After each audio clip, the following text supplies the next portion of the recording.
Is-survey ta' ditta EY li qed juri kif il-gvern qed ikompli żerżaq lil pajjiżna dejjem aktar l-isfel fil-livell ta' kemm qed jibqa' attraenti għall-investiment barrani qed jirrifletti propju dak li ilhom jisħqu dwaru l-Partit Nazzjonalista u ħafna entitajiet oħra.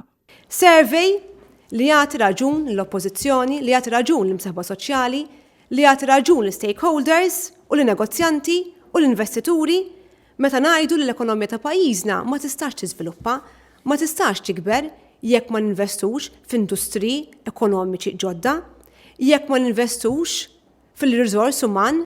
F'konferenza tal-aħbarijiet tal-Partit Nazzjonalista ftit tal-ħin wara l-preżentazzjoni tas-survey tal-EY, Kristi De Bono kelliema tal-Partit Nazzjonalista dwar il-qasam finanzjarju u Mario De Marco kellim dwar l-ekonomija analizzaw ir-riżultati ta' dan l-eżerċizzju. F'din il-konferenza anke l-medja tal-Partit Laburista ammettiet li dan ir-rapport ma kienx wieħed pożittiv. Jien mhux ngħid li dan ir-rapport ma fihx aspetti negattivi. Dan possibilment b'referenza għal fatt li dan is-survey sab li pajjiżna qiegħed kull ma jmur jitlef u dejjem brata ferm aktar maġla dak li jagħmlu attraenti għall-investituri.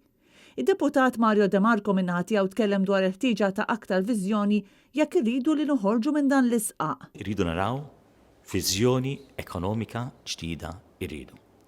Li huma n-niċeċ ekonomiċi ġodda illi rridu ninvestu fihom, illi rridu nħarġu lil uliedna ġo fihom. Kull sfida iġib ukoll opportunità. Din hija l-opportunità li aħna lkoll irridu nieħdu. Din hija l-opportunità li l-Partit Nazzjonalista qiegħed joffrilek. Il-Partit Nazzjonalista saħaq li gvern li poġġa lil pajjiżna fuq il-lista l-griża ma jistax ikun hu li jsolvi l-problemi li ħoloqu stess.